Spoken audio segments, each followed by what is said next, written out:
Hello everyone, welcome to Engineers Career Point platform. So आज का ये जो मेरा वीडियो है ये हरियाणा के स्टूडेंट्स के लिए एक बहुत अच्छा अपॉर्चुनिटी है।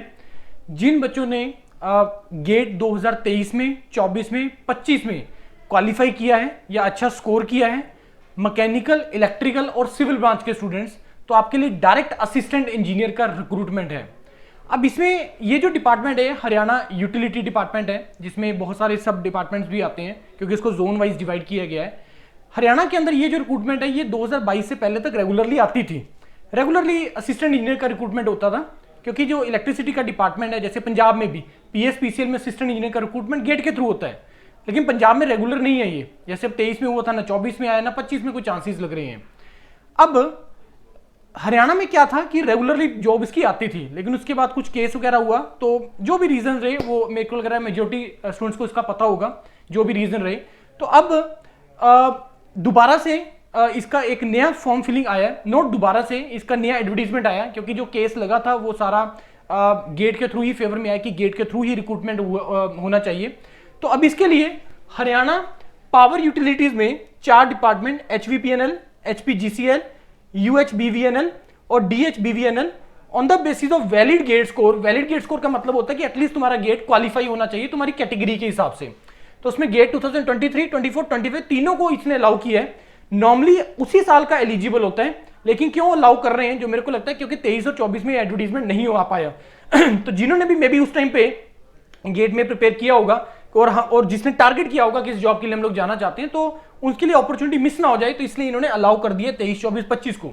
और गेट 2022 वालों को भी अप्लाई यहाँ पे अलाउ किया है। मैं इसको थोड़ा सा पढ़ा है, मैं यहाँ पे थोड़ा सा इसका ब्रीफ कर देता हूँ कि यहाँ पे जो इन्होंने बताई है कि 2025 वाले 2022 वाले भी यहाँ पे इसने मेंशन किया हुआ है। अब यहाँ पे इन्होंने मेंशन किया कि जिन्होंने उस टाइम पे अप्लाई किया था तो वो इसमें एक फ्रेश फॉर्म के फॉर्म में अप्लाई कर सकते हैं, जिन्होंने 2022 में, क्योंकि वो कैंसिल हो गया था रिक्रूटमेंट, राइट।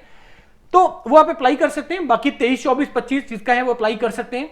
उसके बाद हाँ, यहाँ पे एक डाउट और भी आएगा आप लोगों का कि सर अदर देन हरियाणा कि क्या अदर कैंडिडेट अप्लाई कर सकते हैं? यस, अगर आपके पास हिंदी है, 10th में हिंदी या संस्कृत है, तो you all are eligible under the general category, क्योंकि रिजर्वेशन का जो बेनिफिट है वो उसी स्टेट के कैंडिडेट को मिलता है, चाहे हम किसी भी स्टेट की बात करें। वैकेंसीज बंपर वैकेंसीज है। इलेक्ट्रिकल में 211 वैकेंसीज है। पे स्केल पूरा एक क्लास 1 गस्टेड ऑफिसर का पे स्केल है। उसके बाद आपका इसमें बीटेक होना चाहिए, फुल टाइम होना चाहिए, 60% इसमें मार्क्स चाहिए, 55 फॉर द रिजल्ट। और उसके बाद चाहे तुम्हारा इलेक्ट्रिकल या इलेक्ट्रॉनिक्स में से है, तब भी आप लोग जो है एलिजिबल हैं इसमें अप्लाई करने के लिए। मैकेनिकल के लिए इसमें 55 वैकेंसीज हैं। और उसके बाद आप लोगों का सिविल में टोटल 19 वैकेंसीज हैं। तो सिविल में टोटल 90, टोटल मिल मिला के 350 प्लस जो है इसका टोटल वैकेंसी चला जाता है। तो 350 इसमें टोटल वैकेंसीज है। बाकी इसमें जो क्राइटेरिया है आपको अप्लाई करना है। अच्छा, उसके बाद आपका utility wise, name of utility wise, category wise यहाँ पे डिवाइड किया हुआ है, डिवीजन दिया हुआ है कि किस यूटिलिटी में, किस जोन में कितना वैकेंसीज है, कैटेगरी वाइज कितना वैकेंसीज है, तो आप लोग इसमें अप्लाई कर सकते हैं। 211 टोटल वैकेंसीज है। वो रहा आपका इलेक्ट्रिकल का। और मैकेनिकल का under the electrical cadre electrical रहेगा आपका, ये ध्यान रखना। टोटल 55 वैकेंसीज है, कैटेगरी वाइज डिवीजन है। सिविल में अगेन ये सिविल कैडर के अंदर है।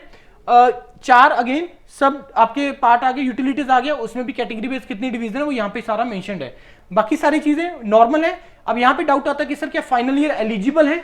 मान लो किसी ने 3rd ईयर में 2025 में पेपर दिया हो और उसने क्वालिफाई किया हो, और अब वो फाइनल ईयर में है, आपका 7th सेमेस्टर में है, तो क्या मैं एलिजिबल हूं? नहीं, एलिजिबल नहीं है, क्योंकि यहाँ पे इन्होंने क्लियरली एक डेट मेंशन किया हुआ है कि आपका जो डेट्स हैं, आपका जो डिग्री है वो इस पर्टिकुलर डेट में आपका होना चाहिए। तो मतलब कहने का फाइनल ईयर इसमें एलिजिबल नहीं है।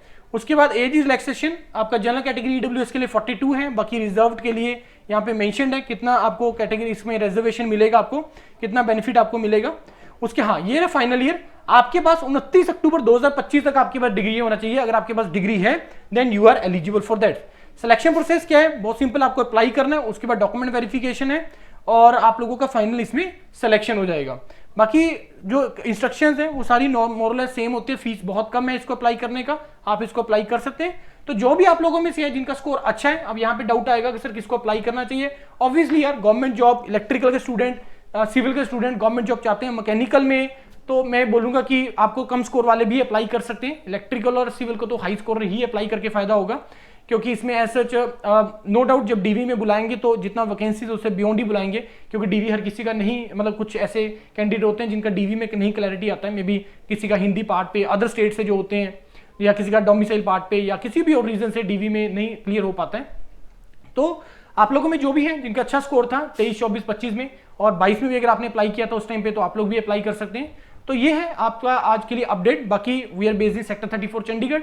काफी स्टूडेंट्स थे हरियाणा के जिसने पिछली बार प्रिपरेशन किया था, पिछले 3-4 साल से प्रिपरेशन कर रहे हैं। तो काफी कैंडिडेट होंगे जो इंजीनियर्स करियर पॉइंट यूआरपीडे प्लेटफॉर्म से भी ऐसे होंगे जिनका सिलेक्शन इसमें मैं क्लेम करूं, मतलब हम लोग उसमें जैसे ही होगा सिलेक्शन तो उसका हम वीडियो भी बनाएंगे उसके साथ इंटरेक्शन का कि आपका सिलेक्शन हुआ इसके अंदर, तो वो आपको इन्फॉर्मेशन मिल जाएगा। बाकी आप लोग प्रिपरेशन करिए यार, क्योंकि ऐसी अपॉर्चुनिटीज हैं जो बहुत सारी आती हैं, टाइम टू टाइम आती हैं और हर साल आती हैं, चाहे वो पब्लिक सेक्टर की बात करें, गवर्नमेंट की बात करें, तो अच्छी अपॉर्चुनिटीज। और गेट एक स्टैंडर्ड एग्जाम है, तो मेरा मानना ये, मैं हमेशा बोलता भी हूँ कि आप लोगों को यार गेट एग्जाम के लिए भरना चाहिए और इसकी तैयारी करके इस पेपर को देना चाहिए, राइट। बाकी और कोई स्टिल क्वेरी है, you can call me directly. Thank you and all the best to all of you.